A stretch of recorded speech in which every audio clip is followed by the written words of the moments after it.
million science building officially opened today at Little Priest Tribal College in Winnebago, Nebraska. The science building will be home to the nursing, doctorate, engineering, and ag programs. Let's take you there for a check of the inside. The facility is 3 stories.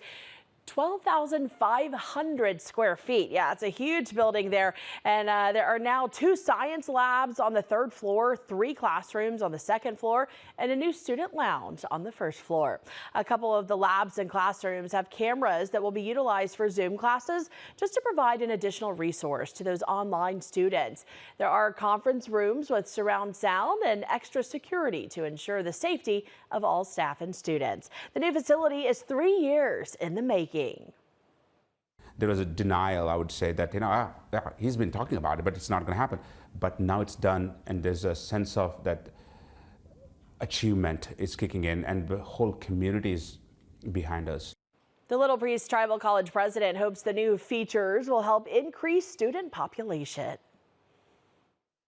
I had to do it because if the college has to grow, we had to have a facility that will attract our students here. And I think this facility will be the beacon of hope.